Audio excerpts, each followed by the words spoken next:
जय गुरुदेव। जय गुरुदेव। नाम किसका? प्रभु का पावन पवित्र नाम। जय गुरुदेव। शब्द रूप में विराजमान परम पूज्य स्वामी जी महाराज के चरणों में तथा पूज्य हुजूर महाराज जी के चरणों में कोटि कोटि नमन प्रणाम करते हुए सभी सत्संगी प्रेमी भाई बहनों को सादर जय गुरुदेव। देखिए प्रेमी भाई बहनों, जिस संसार में हम लोग आए हुए हैं, यह संसार अपना नहीं है, ये पराया देश है। अपना घर कहीं और है, अपना सच्चा वतन कहीं और है। स्वामी जी महाराज कहते थे, देखिए बच्चों, ये तुम्हारा देश नहीं है। सच्चे संत सतगुरु हम लोगों को बताने चिताने के लिए आते हैं और सच्चा मार्ग दिखाने के लिए आते हैं और सही बात बताते हैं। तब हम लोग उनकी बातों को समझ नहीं पाते हैं, क्योंकि हमारे अंदर, आपके अंदर ये मन जो बैठा हुआ है, इस मन को हम लोग समझा नहीं पाते हैं, क्योंकि जन्म जन्मांतर से यह मन भटक रहा है। भोग विलास संसार की वस्तुओं में रम गया है। इस संसार में खरबों बरस करोड़ों युग बीत गए रहते रहते, तो हम लोग भूल ही गए कोई हमारा सच्चा घर भी है, जहाँ सुख हमेशा सुख ही सुख है, दुख का नाम ही निशान नहीं है। संत सतगुरु आए हैं वहाँ से हम लोगों को लेने के लिए, और हम लोग उनकी बात को मान नहीं पाते हैं। गुरु महाराज कहते थे, हम आए वही देश से जहाँ तुम्हारो धाम, तुमको पहुँचावना एक हमारो काम। गुरु महाराज कहा करते थे, एक ही महात्माओं का काम होता है, सिर्फ सच्चा मार्ग दिखाना और भक्ति करवा के जीव को यहाँ से निकाल कर और अपने सच्चे वतन पहुँचा देना। महात्मा यहाँ धरती को स्वर्ग बनाने नहीं आते हैं। देखिए प्रेमी भाई बहनों, पूज्य हुजूर महाराज जी अपने सत्संग में सुनाया करते हैं, महात्मा इस धरती को स्वर्ग बनाने नहीं आते। अगर स्वर्ग बनाने आते तो यह धरती कब की स्वर्ग बन गई होती। उनके हाथ में होता है, वो चाहे 2 घंटे में धरती स्वर्ग बना दें, और उनको क्या देर लगेगी। लेकिन महात्माओं का काम होता है, यहाँ से निकाल कर जीव को सच्चे घर पहुँचा दो, उनसे प्रेम कर लो। उनसे प्रेम करोगे तभी जा सकते हो सच्चे घर, नहीं तो नहीं जा पाएंगे हम लोग। क्योंकि हम लोग इतने विषय विकारों में फंसे हुए हैं, संसार में इतना मन रम गया है कि हमको उसकी खबर ही नहीं है कि हमको भक्ति के लिए ये मनुष्य शरीर मिला है। ये मनुष्य शरीर भक्ति के लिए मिला है। 184 भरम के पग पर अटको आए, अब की पासा ना पड़े तो फिर 84 जाए। मतलब महात्मा समझाते हैं। गुरु महाराज कहा करते थे, पूज्य महाराज जी कहते हैं कि इस संसार में 84 लाख योनियाँ जितनी आप देख रहे हैं, देखिए प्रेमी भाई बहनों, 4 खान 84 लाख योनियाँ हैं। 4 पहला देखिए, पहला है स्थावर, दूसरा है उष्मज, तीसरा है अंडज, चौथा है पिंडज, ये 84 लाख प्रकार की योनियां हैं। 30 लाख प्रकार की प्रजातियां हैं जो स्थावर हैं। 27 लाख प्रकार की प्रजातियां हैं जो उष्मज हैं। 23 लाख प्रकार की प्रजातियां हैं जो अंडज हैं। और 4 लाख प्रकार की प्रजातियां हैं जो पिंड रूप में जन्म लेती हैं, जैसे गाय, भैंस। ऐसे ही सब मिलाकर 30, 27, 57, 23, 80, 4, 84 लाख योनियां हैं। इनमें जीव भ्रमता रहता है। कभी कुत्ता बन गया, कभी घोड़ा बन गया, कभी पेड़ बन गया, कभी कीड़ा मकोड़ा बन गया, कभी पक्षी बन गया।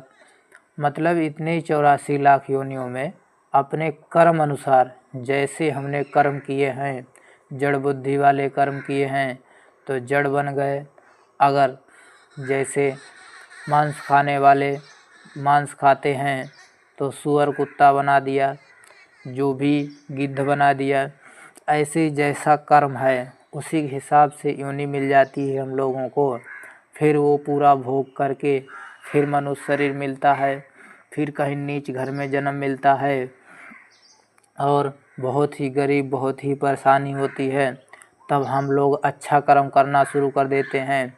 जब अच्छा कर्म करते हैं उसके बाद हम लोग राजा महाराजा बन जाते हैं। और ज़्यादा अच्छा कर्म किया है और ज़्यादा पुण्य इकट्ठा हो गया है तो स्वर्ग वैकुंठ में बैठाल दिए गए। फिर वहाँ से पुण्य छिड़े मृत्यु लोका, वहाँ से जब उतारे गए तो यहाँ राजा महाराजा बन गए। फिर राजा महाराजा बन के नीचे जब आए, कौन अच्छा कर्म करा, कोई अच्छा कर्म करने के लिए तैयार नहीं। फिर बुरे कर्म करने लगे, बुरे कर्मों में फंस गए, फिर 84 लाख योनियों में। ऐसे ही ये चक्कर चलता रहता है बराबर, कभी ये बंद नहीं होता है। तो इसीलिए महात्मा हम लोगों को इस चक्कर से निकालने के लिए आते हैं और समझाते हैं कि भाई ये तुम्हारा देश नहीं है, तुम्हारा देश कहीं और है। वहाँ दुख का नाम निशान नहीं है, सुख ही सुख है, कोई दुख नहीं है।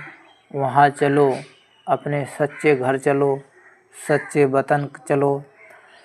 लेकिन हम लोग महात्मा की बात को नहीं मान पाते हैं, महात्मा की शरण में भी आ जाते हैं, फिर भी उनकी पूरी बात नहीं मान पाते हैं। इसीलिए हम लोग धोखा खा जाते हैं। तो हम लोगों को भी सज़ा मिलती है। जब सज़ा मिलती है तब हम लोग कहते हैं कि हम तो सतगुरु के चेले हैं, फिर भी हमको ये सज़ा, क्योंकि हमने ये बुरा कर्म किया है तो इसलिए हमको ये सज़ा मिलेगी। चाहे जैसे सज़ा मिले, हमको तो सज़ा मिलनी ही है, क्योंकि सज़ा के हम लोग भागीदार बन गए। आश्रम में आए, सेवा किए और कोई बुरा कर्म कर दिए, किसी माँ बहन के साथ गलत काम कर दिए या और भी किसी को मार दिए, किसी को कुछ कर दिए, यानी कोई भी बुरा कर्म कर दिए तो उसकी माफ़ी नहीं होती। स्वामी जी महाराज कहा करते थे, जो तुमने अब तक बुरे कर्म किए हैं मैं उसको माफ़ करता हूँ, आगे मत करना। अगर तुम आगे करोगे तो अगला भी लगेगा, पिछला भी लगेगा। जो मैंने माफ़ किया वो भी तुम्हारे ऊपर कर्म छापा जाएगा और जो करोगे उसका भी परिणाम भोगना होगा। जैसे मान लो पूज्य महाराज जी सत्संग में सुनाते हैं, 8 दिसंबर से 12 दिसंबर कार्यक्रम मथुरा में मनाया जाएगा। 10 दिसंबर को पूज्य महाराज जी का सत्संग होगा। तो मान लो आपने नामदान नहीं लिया और उनके शरण में गए, उनका सत्संग सुना और संकल्प ले लिया आज से मैं कोई बुरा कर्म नहीं करेंगे, तो वो तुम्हारे जो पिछले कर्म है पूज्य महाराज जी माफ़ कर देंगे। अगर तुम मान लो यहाँ आए और यहाँ से नामदान लेके घर वापस गए, वहाँ भजन करने लगे, भक्ति में लीन हो गए, तब तो धीरे धीरे सब कर्म कट ही जाएंगे। और मान लो तुमने उनकी बात को काट के कोई बुरा कर्म करने लगे, उनका वचन कट गया, फिर आपकी माफ़ी नहीं होगी। क्योंकि स्वामी जी महाराज कहा करते थे, माफ़ी एक बार होती, बार बार नहीं। एक बार दया हो जाती है, फिर मेहनत करना पड़ता है। देखिए प्रेमी भाई बहनों, जो भी हम लोग सत्कर्म करते हैं ये हमारे ही काम आएंगे। अगर मान लो हम झूठ बोल के, राजनीतिक में किसी को फंसा के, परपंच करके, गांव में, जैसे मान लो गांव में आप प्रधान है, किसी को परेशान कर रहे हैं, तो आपका कर्म आपके लिए ही तैयार है। सबके गर्दन में कर्मों की तलवार लटकी हुई है। स्वामी जी महाराज कहा करते थे, सबके कर्मों की तलवार गर्दन में लटकी हुई है। सब अपने कर्मों की तलवार से मारे जाएंगे, कोई किसी का कोई बचाने वाला नहीं होगा। क्योंकि महात्मा तो मना करते हैं बराबर, ये बुरा कर्म है, वो बुरा कर्म है। महात्मा की शरण में अगर हम चले गए तो धीरे धीरे हमारा सुधार हो जाएगा। हम भी मनुष्य शरीर, ये सार्थक हो जाएगा हमारा मनुष्य शरीर। 84 लाख योनियों का अंतिम पायदान गाय और बैल का होता है। अंतिम योनि गाय और बैल की होती है। और गाय जब मरती है तो बच्ची के रूप में जन्म लेती है, और बैल जब मरता है तो बच्चे के रूप में जन्म लेता है। तो इसीलिए हमारे धर्म शास्त्रों में गाय बैल को काटना निषेध किया गया। हालांकि हर जीव को काटना निषेध किया गया, और गाय बैल को इसीलिए सब जानते हैं। देखिए पहले के समय में गाय बैल ही पाले जाते थे, और उनको बैलों को खेत में जोता जाता था, गाय घर में रखी जाती थी, ताकि ये जब बच्चे जन्म लें तो ये अस्थायी रूप से इनका दिमाग स्थिर रह सके। बैल जब खेत में चलते रहेंगे तो वो बच्चे अच्छे पैदा होंगे, मेहनती होंगे, अपने काम में तैनात होंगे। अब जो बच्चे, मान लो गाय को आपने काट दिया, बैल को काट दिया, उसकी 10 साल 20 साल ज़िंदगी अभी बची हुई है, और वो प्रेत योनि में चली गई। जब प्रेत योनि से बाहर आएगी तो उसके बाद जब गाय बैल के रूप में, जब फिर बच्चे के रूप में जो जन्म लेंगे, तो वो बच्चे चिड़चिड़े होंगे, किसी की बात नहीं मानेंगे, अपनी मनमानी करेंगे। तो हम लोग कहते हमारे बच्चे बात नहीं मानते हैं।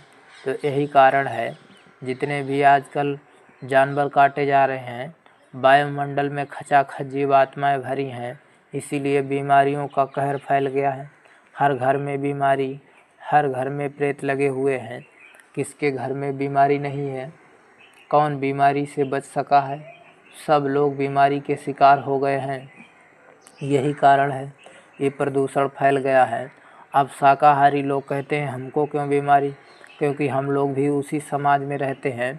ज़्यादा मात्रा में काटा जा रहा है, मांस मदिरा बिक रहा है, तो उसका प्रदूषण पूरे वायुमंडल पर पड़ता है, तो इसलिए सब लोग ग्रस्त होते हैं। तो ये ऐसा कोई मन में मत सोचा करिए भाई हम शाकाहारी हैं तो हमको क्यों बीमारी लगी है, मांसाहारियों को लगनी चाहिए। तो इसके लिए स्वामी जी महाराज एक कहानी सुनाया करते थे कि देखो बच्चा, दोनों कंधों पर तुम्हारे 2 घड़े रखे हैं, एक तरफ पाप का घड़ा, एक तरफ पुण्य का घड़ा, और घड़ों के नीचे से एक पाइप लगा है। दोनों घड़ों को ज्वाइंट कर रखा है उसने। यानी जब हम पाप करेंगे तो पाप वाले घड़े में जाएगा और पाप दबेगा, पाइप द्वारा इधर से पुण्य निकलेगा, और पुण्य जब निकलेगा तब वो आराम से रहेगा। तभी हम लोग देखते हैं संसार में ज़्यादातर जो लोग पाप करते हैं वो आराम से रहते हैं, ज़्यादा तकलीफ़ें नहीं उनको आती हैं, क्योंकि उनका पुण्य निकल रहा है। अब जब पाप करते करते करते करते वो पाइप द्वारा इधर पुण्य वाला घड़ा भी पाप का भर जाएगा, दोनों पाप से फुल हो जाएंगे, तब उसका अंत हो जाएगा, पाप का उसका खात्मा हो जाएगा। ऐसे ही जो लोग पुण्य करते हैं तो पुण्य वाले घड़े में जाता है, तो पुण्य वाला घड़ा दबता है, पाइप द्वारा इधर पाप निकलता है। तो लोग सोचते हैं भाई हम भक्ति कर रहे हैं, भजन कर रहे हैं, फिर भी हम परेशान, क्योंकि तुम्हारा पाप निकल रहा है। पाप जब पुण्य करते रहेंगे तो पाइप द्वारा सब पाप निकल जाएगा, दोनों तुम्हारा पुण्य का घड़ा बैलेंस हो जाएगा, तब तुम आगे बढ़ोगे, तब तुम सुख और चैन से रहने लगोगे, तुम्हारी भक्ति सफल हो जाएगी। देखिए प्रेमी भाई बहनों, गुरु महाराज ये समझाया करते थे, हम लोगों को समझने की ज़रूरत है। हम लोगों को हर बात को गुरु महाराज की याद करते रहना है। अब बराबर याद करते रहेंगे तो हम लोग ज़्यादा तकलीफ़ें आएंगी तो उनसे बचत कर सकते हैं। आगे बीमारियों का कहर चलेगा, उनसे कैसे बचाव होगा। स्वामी जी महाराज कहा करते थे, बीमारी जब आएगी तो जय गुरुदेव नाम रक्षा करेगा। अब ऐसा कोई मत समझ ले भाई हम जय गुरुदेव के चेले हैं तो बच ही जाएंगे, क्योंकि आपके बुरे अगर कर्म हैं तो आप अपने आप को नहीं बचा पाएंगे। स्वामी जी महाराज कहते थे, यहाँ आकर के भी बुरे कर्म करोगे तो मेरा तो वचन काम करेगा। महात्मा का वचन हम जीवों को बचाता है, और हम लोग अगर वचन को छोड़ दिए तब हम लोग छूट जाएंगे। गुरु महाराज कहा करते थे, मथुरा आते जाते रहना। मथुरा में गुरु महाराज ने अपने गुरु महाराज का मंदिर बनवाया, दादा गुरु महाराज का। तो गुरु महाराज कहते थे, बच्चा तुमने अगर हमारे गुरु महाराज को भुला दिया, हम तुमको भुला देंगे। यहाँ मथुरा आते जाते रहो। छोड़ दिया जो मथुरा खितौरा, चैन कहीं ना पाएगा, होगा तेरा कोई ना सहारा, अंत समय पछताएगा। मतलब आपने अगर मथुरा खितौरा छोड़ दिया है तो आप कहीं के नहीं रह गए, क्योंकि अपने गुरु के वचन ही छोड़ दिए। गुरु महाराज कहते थे, बच्चा तुम कभी मथुरा मत छोड़ना, मथुरा आते जाते रहना। मथुरा तुम्हारी गुरु महाराज की कर्म भूमि है और जन्म भूमि खितौरा है, इटावा ज़िले में पड़ती है। ये खितौरा गुरु महाराज की जन्म भूमि है और मथुरा कर्म भूमि है। गुरु महाराज कहा भी करते थे, बच्चा मैं इसी स्थान पर फिर आऊँगा, मैं काली दाढ़ी करके आ जाऊँगा, क्या तुम मुझको पहचान लोगे। तो गुरु महाराज ने कहा, 60 साल सत्संग सुनाया, कभी स्थान परिवर्तन का जिक्र नहीं किया। बहुत से लोग सत्संग में कहते हैं, भाई गुरु महाराज कहाँ चले गए कहाँ चले गए। तो गुरु महाराज तो आपके सामने हैं। आप मथुरा आइए 8 दिसंबर से 12 दिसंबर, वही गुरु महाराज नए शरीर में आपको मिलेंगे, काली दाढ़ी में मिलेंगे। वही स्वामी जी महाराज ही अपना दूसरा रूप में आ गए, क्योंकि गुरु महाराज कहा करते थे, बच्चा मेरा भी एक किराए का मकान है और मुझे भी खाली करना है और मैं काली दाढ़ी में आ जाऊं, क्या तुम मुझे पहचान लोगे। गुरु महाराज कहा करते थे, बच्चा मैं इसी स्थान पर फिर आऊँगा। देखिए मैं तुम्हारे पीछे एक पुड़िया बांध दूँगा और मैं जब आऊँगा तब देखूँगा तो मेरी पुड़िया ने कितना काम किया। और देखिए प्रेमी भाई बहनों, हम लोगों को समझने की ज़रूरत है कि गुरु महाराज की जन्मभूमि खितौरा, पूज्य महाराज जी की भी जन्मभूमि खितौरा। देखिए इस बात से सिद्ध होता है, गुरु महाराज उसी स्थान पर दोबारा आए और गुरु महाराज कहे भी थे, इसी स्थान पर मैं फिर आऊँगा। तो गुरु महाराज ही हैं दूसरे रूप में। हम लोग अगर पहचान ना पाए तो हमारा दुर्भाग्य है। हम लोग क्योंकि कमज़ोर जीव हैं, साधना करिए, साधना करके जब अंदर जाएंगे तब हम लोगों को समझ में आएगा, भाई पूज्य महाराज जी ही गुरु महाराज हैं। देखिए प्रेमी भाई बहनों, अभी 108 दिन का काफ़िला निकला था, श्रावस्ती, बलरामपुर, बहराइच, गोंडा 4 ज़िलों में गया था।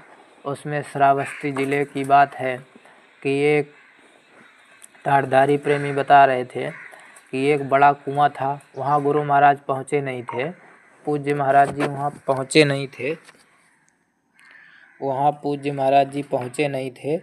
और उसके पहले की घटना है, जिनको जिला गोद मिला था वो बता रहे सत्संगी प्रेमी भाई बहन कि वहाँ वो कुआं था बहुत बड़ा और उसके पास बैठे थे। तो एक पुलिस वाला आया, उनसे कहा कि इस कुएं को पटवा देना, क्योंकि ये कार्यक्रम बड़ा होगा तो इसमें नुकसान हो सकता है। तो इन्होंने कहा ठीक है पटवा देंगे। तो एक बच्चा साइकिल चलाते चलाते ज़ोर से आया और कुएं में गिर गया।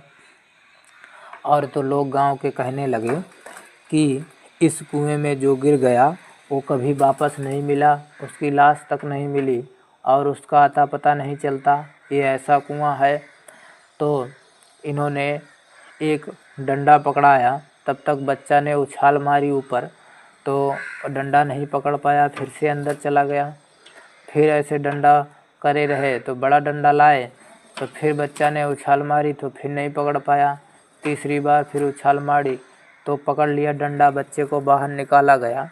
तो बच्चे से पूछा गया कि बताओ तुम अंदर कैसे, मतलब नीचे ज़मीन थी क्या, पैर लगता था ऊपर आ जाते थे? तो वो कहते थे नीचे कहीं ज़मीन नहीं, बहुत नीचे तक जाता था, वहाँ कहीं ज़मीन नहीं।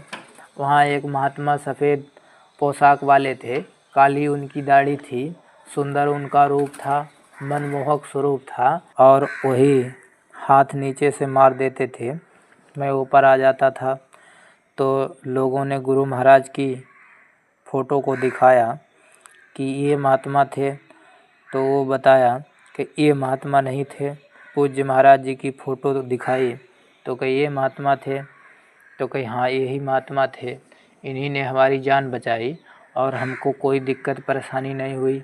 देखिए प्रेमी भाई बहनों, ये दुनिया चमत्कार को नमस्कार करती है। उस गांव में बहुत ज़्यादा मात्रा में भीड़ हुई और बहुत लोग आए सत्संग सुनने, क्योंकि ये दुनिया चमत्कार को ही नमस्कार करती है।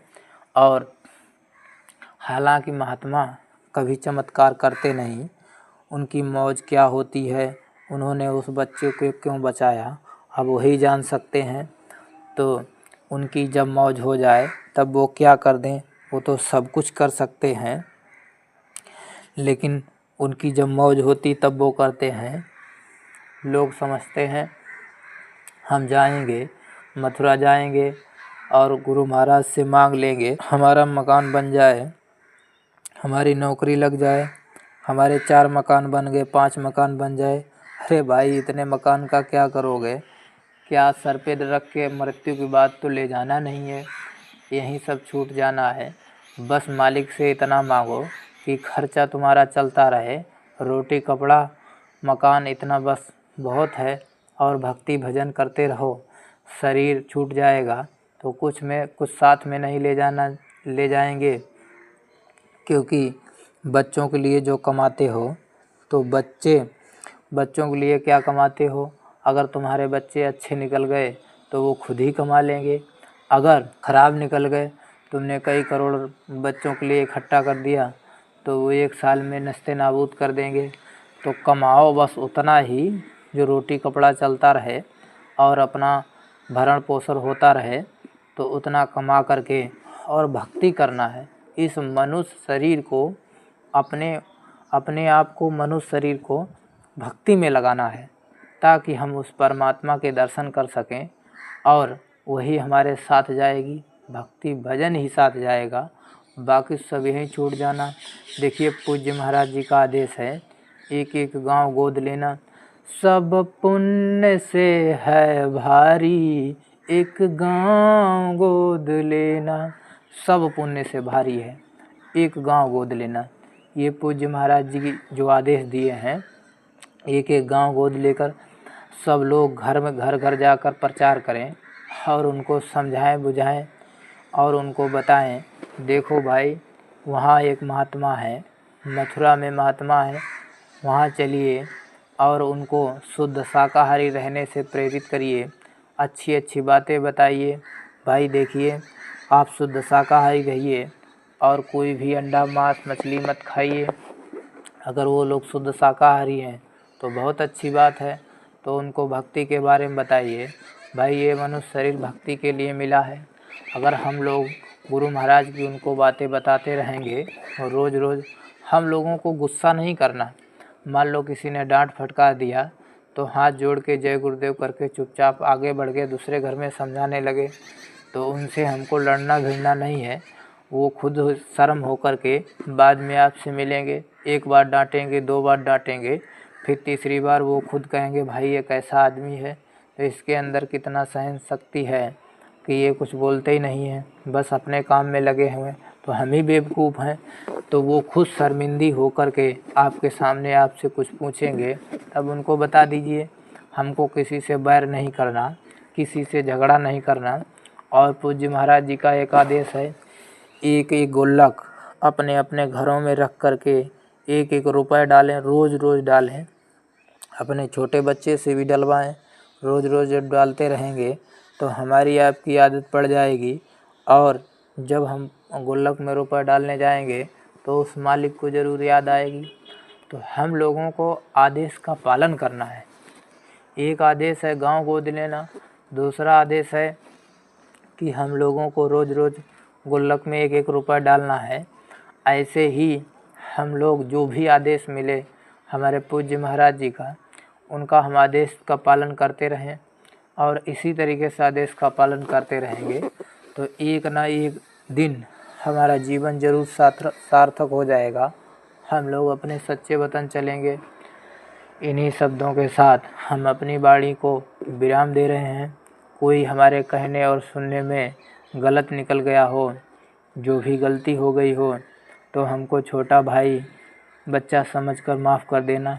हम तो सबसे छोटे हैं, आप सब लोग बड़े बुजुर्ग हैं। जय गुरुदेव।